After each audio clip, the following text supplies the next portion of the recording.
가끔 이런 이야기를 듣습니다.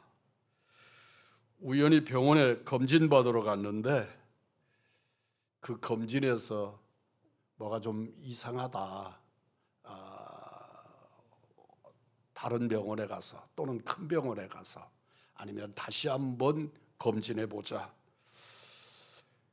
그래서 검진을 받았더니 아주 암의 초기로, 그래서 속히 치료를 받고 강건해졌다 하는 이야기들을 듣습니다.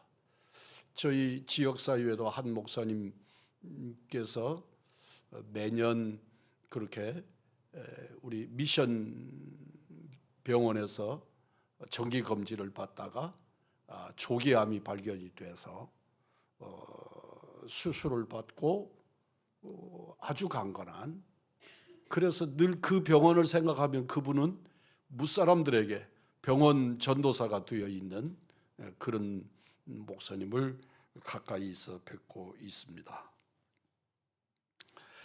의사들의 말에 의하면 암세포를 가지지 않은 사람은 없답니다.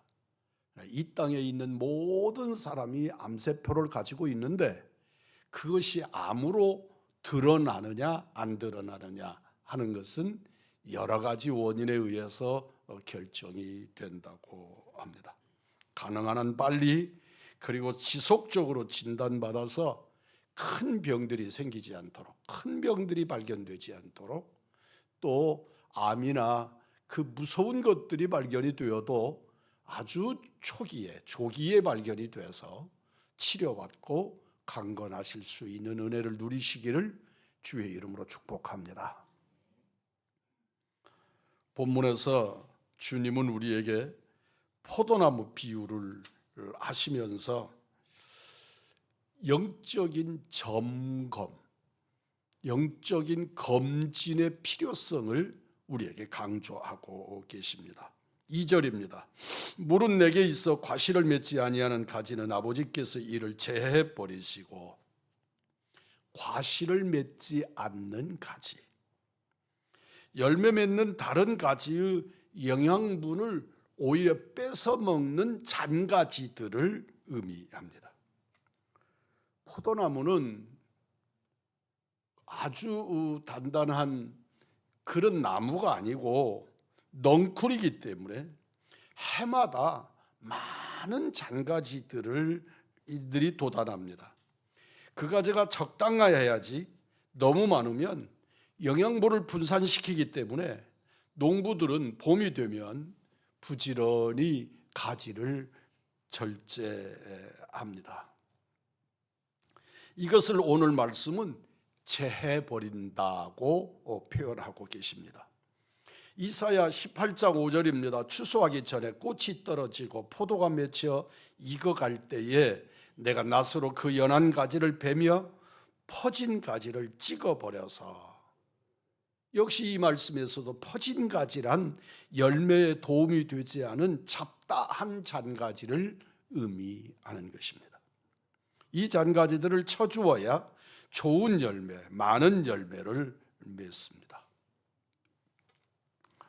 한 해 동안 많은 열매 맺기 위해서 쓸데없는 삶의 잔가지들을 치십니까? 삶의 잔가지들을 치고 집중해서 매일 주님이 원하시는 좋은 열매 맺기를 애쓰시고 또 맺어내시는 우리 믿음의 식구들이 되기를 원합니다. 오늘 말씀은 열매 맺기 위해서 집중의 필요성을 강조하고 있습니다. 한 가지 목표를 성취하기 위해서는 우리는 의외로 단순해져야 합니다. 가지가 많으면 잎사귀가 많고, 잎사귀가 많으면 보기는 좋아도 열매를 맺는 데는 굉장한 지장을 받습니다. 예수 믿는 삶과 그렇지 않는 삶의 근본적인 차이는 집중의 차이입니다. 우리의 최종의 목표는 두말할 것 없이 우리 구주 예수이심을 고백하시기 바랍니다. 모든 생의 목표가 예수님으로 모아져야 합니다. 다른 것은 있어도 좋고 없어도 좋습니다. 예수 믿기 전에는 이것도 좋고 저것도 좋고 다 좋습니다. 이것저것 다 해서는 예수님을 잘 믿을 수가 없습니다. 예수님을 기쁘게 하고 열매 맺는 일이 아니라면 하나 둘씩 정리해야 합니다. 사모님이 저에 대해서 아주 극성을 부리는 것이 있습니다. 그것은 버리지 않는다는 겁니다. 뭘 그렇게 쌓아두느냐고 그래서 좀 버리라고 요구합니다. 제 서재를 사모님이 들어오는 걸 본인이 꺼리십니다. 왜냐하면 제 서재를 다녀가고 나면 저를 보는 것 같다는 겁니다. 당연히 제 서재니까 그런 느낌이 있겠지요. 그런데 나를 보는 것 같은 그것이 뭐냐 그러면 그 정신없는 것, 그냥 가득히 쌓아둔 그것을 바라보고 가슴이 답답해서 서재에 들어오기가 싫다고 말합니다. 마음으로는 저도 압니다. 그래서 언젠가는 저걸 버려야지, 어떤 것들은 어떻게 정리를 하지 하는 생각들을 합니다. 특별히 제가 목회를 멈추게 될 때 저 책장을 내 일평생 동안 금덩어리처럼 짊어지고 살았던 저 책장을 다 어떻게 정리하지 하는 생각들을 갖습니다. 그래서 먼저 은퇴하신 목사님들의 이야기도 참 많이 듣습니다. 한 목사님은 2.5톤짜리 트럭으로 가득 2트럭을 실어냈는데, 그리고도 짐이 많아서 담임 목사님 보고 후임으로 오시는 담임 목사님에게 이 책들을 먼저 좀 선택 좀 해봐라 그랬더니, 목사님 지금은 CD 몇 장이면 되고 USB 몇 장이면 되는데 저 책들이 다 제가 그래서 너무 섭해놓으라고, 그래도 좀 가져다 두었다 나중에 어떻게 좀 처리라도 했으면 고맙겠는데 그냥 단칼에 베어버려서 너무 많이 섭했고 그래서 그 책장을 비우는데 여러 달이 걸렸다 하는 이야기를 들으면서 내가 딱 그 목사님 같을 건데 저걸 어떻게 정리를 하지 하는 생각들을 미리미리 갖습니다. 우리는 모든 걸 쌓아두어서는 안 됩니다. 그러면 실제로 책이 필요할 때 그 책을 못 찾는 그런 어려움을 겪습니다.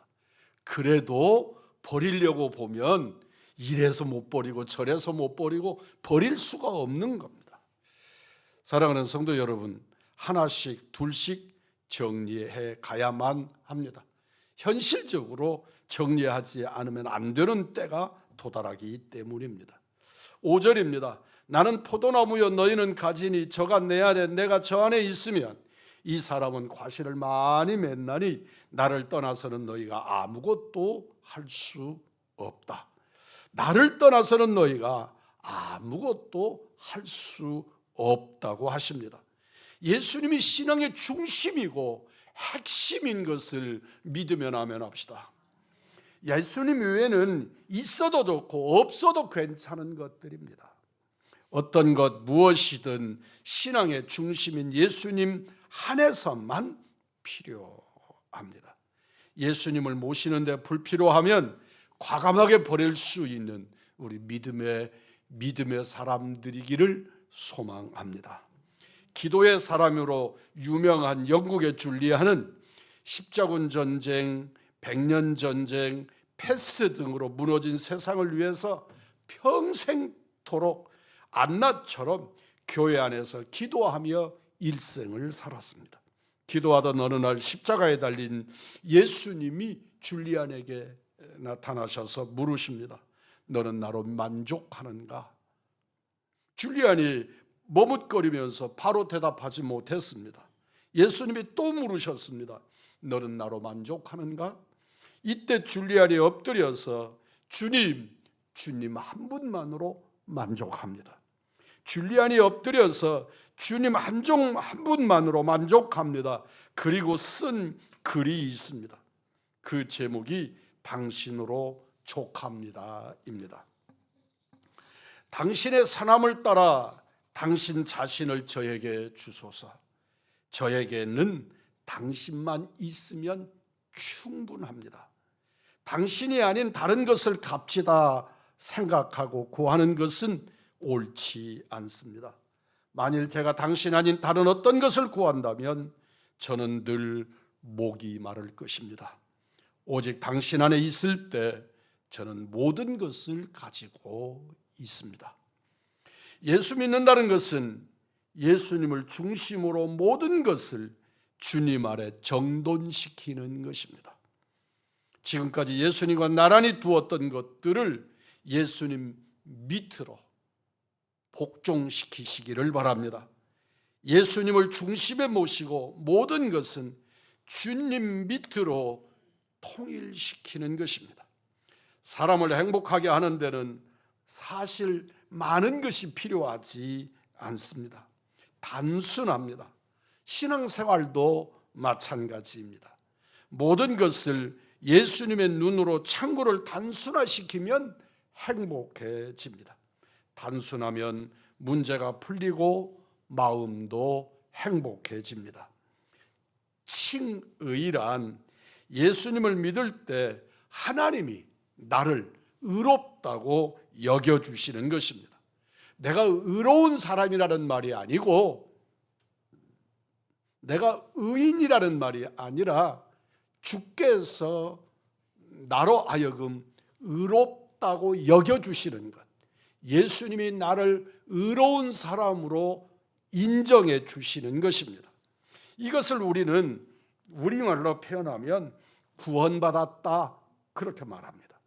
예수를 믿을 때 내게는, 인간에게는, 내 존재에게는 의의가 없기 때문에 하나님 앞에 도저히 설 수가 없는 존재입니다.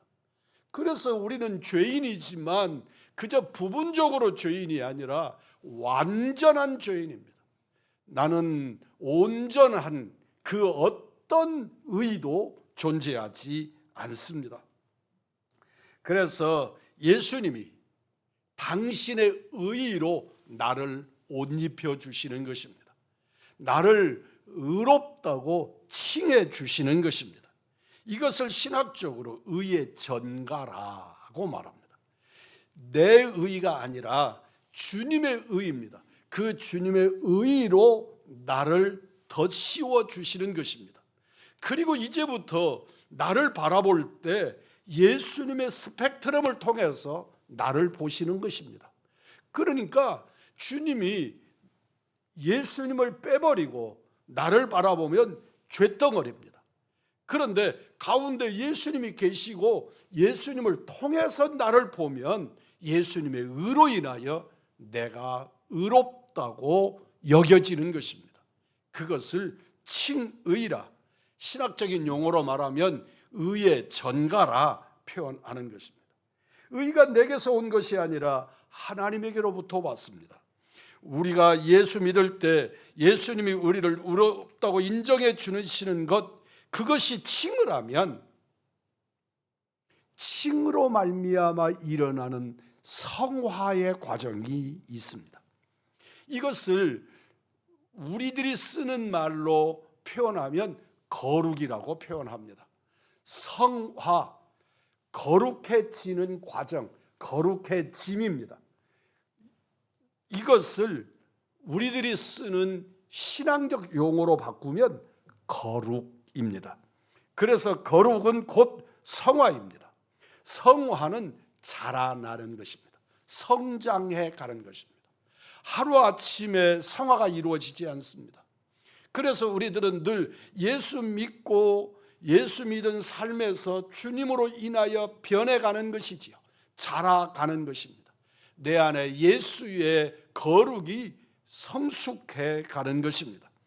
구원은 예수님의 생명의 씨가 내 안에 떨어지는 것이고, 성화는 그 씨가 자라서 내 안에서 예수님의 형상을 이루어 가는 것입니다. 따라서 잘 자라기 위해서는 열매 맺는 나무로, 열매 맺는 성숙한 나무로 자라기 위해서는 집중이라고 하는 과정이 필요합니다. 자라는 데 불필요한 것을 과감하게 제거하고 잘 자라는 데 필요한 것들을 공급받는 것입니다. 잔가지는 쳐주고 썩은 뿌리는 제거하고 벌레는 잡아주고 비뚤어진 나무는 바로 잡아주는 그것을 점검이라 하고 오늘 저는 성찰이라고 했습니다. 성경은 자기 성찰의 중요성에 대해서 말씀합니다. 계시록 2장 4절로 5절입니다. 그러므로 어디서 떨어졌는지를 생각하고 회개하여 처음 행위를 가지라. 만일 그렇지 아니하고 회개하지 아니하면 내가 내게 가서 그 촛대를 그 자리에서 옮기겠다고 말씀합니다. 성령은 에베소 교회가 처음 사랑을 버렸다고 말씀하시면서 그 처음 사랑이 어디에서 떨어졌는지를 살피라고 말씀하시는 것입니다. 이것이 성찰입니다. 고린도후서 13장 3절입니다. 너희는 믿음 안에 있는가? 너희 자신을 시험하고 너희 자신을 확증하라. 예수 그리스도께서 너희 안에 계신 줄을 너희가 스스로 알지 못하느냐?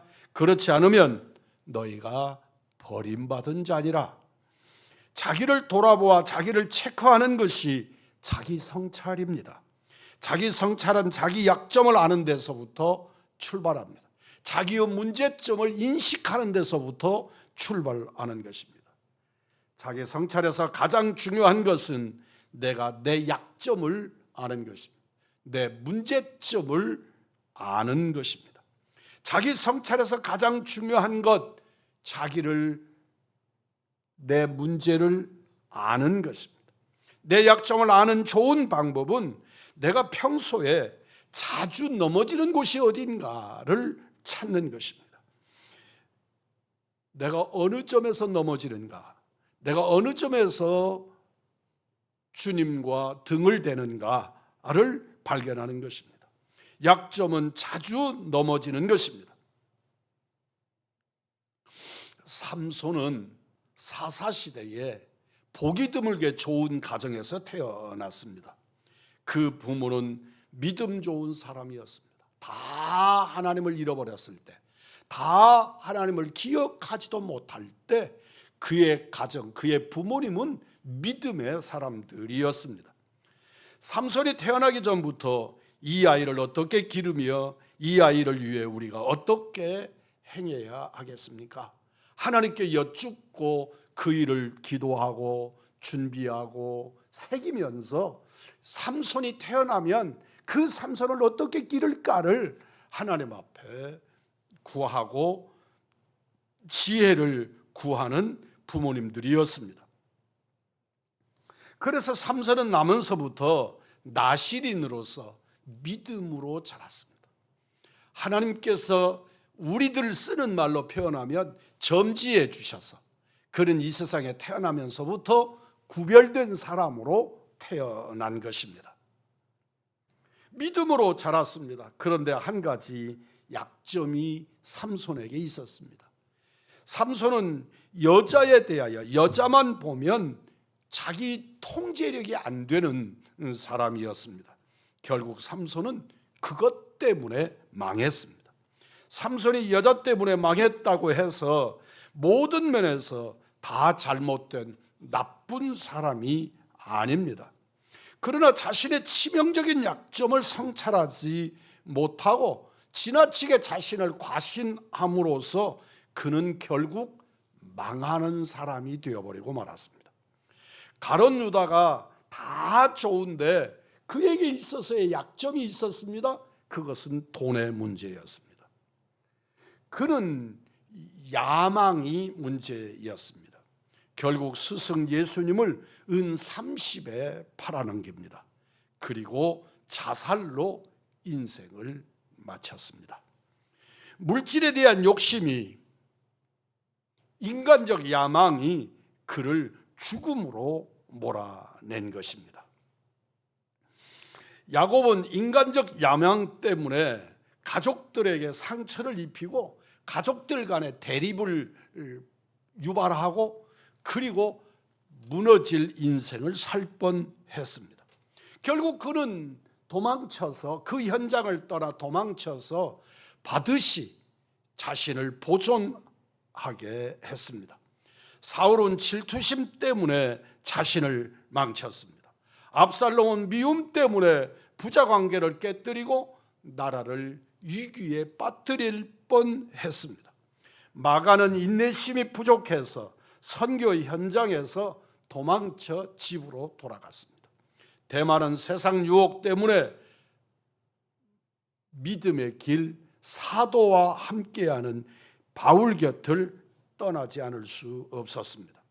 우리가 자주 넘어지는 이유는 대개 한두 가지 약점 때문입니다. 나를 넘어지게 하는 약점을 알고 그 약점을 반복하지 않아야 합니다. 내가 나의 약점을 아는 것은 아주 간단합니다. 조용히 눈을 감고 주 앞에서 묵상하면 금방 나의 문제점이 무엇인가를 찾을 수 있습니다. 중요한 영적 원리가 있습니다. 항상 넘어진 자리가 전환점이라는 것입니다.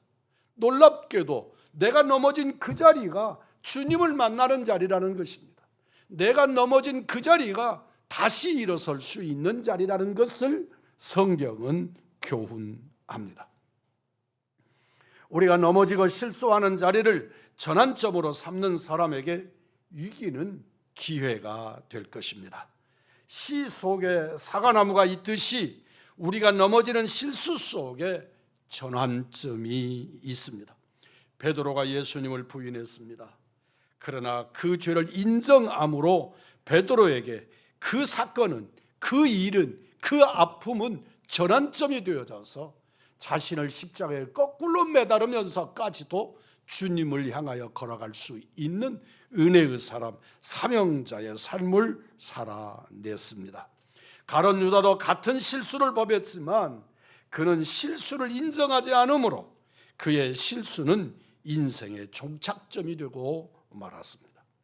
실수가 문제가 아니라 그 실수를 통해 배우느냐 안 배우느냐의 문제입니다. 신앙생활도 언제나 실수할 수 있지만 그 실수를 통해 배우고 다시 반복하지 않는 믿음의 역사, 주님을 주목하는 은총이 필요합니다. 실수와 죄를 반복하지 않기 위해 좋은 습관을 기르는 것이 대단히 중요합니다. 성경은 우리에게 죄를 죽이라고 말씀합니다. 마음에서 죄를 몰아내는 것이 죄를 죽이는 것은 아닙니다. 죄를 완전히 죽일 사람은 아무도 없습니다. 그 누구도 그 죄를 완벽하게 제압하고 그 죄를 죽일 수 있는 사람은 존재하지 않습니다. 죄를 숨기는 것이 죄를 죽이는 것이 아닙니다. 몇 번 죄를 짓지 않았다고 죄를 죽인 것도 아닙니다. 죄의 뿌리는 없어지는 것이 아니기 때문입니다. 다만 통제하고 지배해서 그 죄가 나를 지배하지 못하도록, 나를 통제하지 못하도록 힘을 못 쓰게 만드는 것입니다. 죄의 습관을 무력화시키는 것이지요. 그래서 실패해도 다시 일어나는 것이 중요합니다. 나는 늘 실패하고 무너집니다. 오늘 마음을 먹었던 것들을 오늘 하루를 지탱하지 못하고 넘어질 때가 너무나도 많습니다. 우리가 그렇게 넘어지고 실패해도 우리 주님은 우리에게 여전히 미소로 띈 채로 나를 주목하시는 것은 일어나라고 말씀하시는 것입니다. 일어서라고 말씀하시는 것입니다. 하나님의 이 위로와 하나님의 돌보심 안에 우리를 맡겨드리는 은혜의 성도들이 되기를 주의 이름으로 축복합니다. 실패란 넘어지지 않는 것이 아닙니다. 더 이상 그 자리에서 일어나기를, 회복하기를 노력하지 않는 것입니다. 16세기 영국의 청교도 신학자 존 웨어는 죄를 이기는 중요한 비결은 따라서 해보십시다. 한 번 이기면 또 한 번 이긴다. 존 오웬은 스스로 한 번만 이기라고 말씀합니다. 그 이김이 또 다른 이김을 이끌어낼 것이기 때문입니다. 처음 한꺼번에 다 이길 수 있는 것이 아닙니다. 이 땅에 나의 모든 것들을 근원적으로 해결할 수 있는 방법이 없습니다. 우리는 늘 주님을 의지하고 십자가를 붙들고 살면서도 날마다 무너지고 날마다 넘어집니다. 그럴 때마다 한 번 더 이기는 거룩한 훈련을 거듭하시기를 주의 이름으로 축복합니다. 한 번 이기고 다음에 또 이깁니다. 우선 한 번 이기는 것이 중요합니다. 그리고 또 한 번 이깁니다. 그러면 이기는 습관이 내 안에 일어날 것입니다. 한 번 이기고 또 이기고 그러다가 실수하면 또 일어나고 이기고 그러다가 또 이기는 습관이 생기고 결국 나는 죄로부터 이기는 승리자가 될 줄 믿습니다. 예수의 능력이, 예수의 권세가, 예수의 돌보심이 나를 거듭 이기도록 이끌어가 주실 줄 믿습니다. 사랑하는 성도 여러분, 신앙생활 중에 같은 죄에 빠지고 또 실수해서 아예 믿음을 포기하고 싶을 때가 있지 않습니까? 이것은 눈 감아 주십시오라고 주님 앞에 말하면서 그건 그냥 이겨내고 그냥 그렇게 살기를 바랄 때가 있지 않습니까? 누구나가 그렇습니다. 다만 세 가지를 잊지 말고 기억하십시오. 첫째, 내 약점이 무엇인가를 인식하십시오. 늘 나는 무엇에 약하다, 나는 무엇이 문제다, 그 약점을 기억하라는 것입니다. 둘째는 한 번에 한 가지에 도전해서 한 번만 이겨보라는 것입니다. 한 번만 이기십시오. 그러면 주님은 그 이김의 동력을 이끌어 주실 줄 믿습니다. 우리는 한 번 이기십시오. 셋째는 혹 그래도 넘어졌어도, 그런 중에도 넘어져도 다시 일어나 싸우십시오. 우리는 졌으니까 안 돼, 나는 그거 갖고 안 돼, 아닙니다. 한 번 더 일어나십시오. 그리고 그 일을 주님을 의뢰하십시오. 주님이 나의 능력이 되어 주실 줄 믿습니다. 반복하지만 실수는 실패와 다릅니다. 주님은 내가 실수할 수 있음을 아십니다.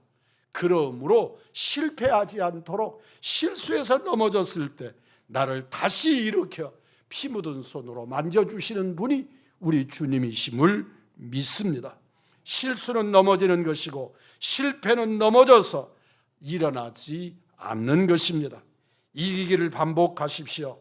지는 것도 습관이고 이기는 것도 거룩한 습관입니다.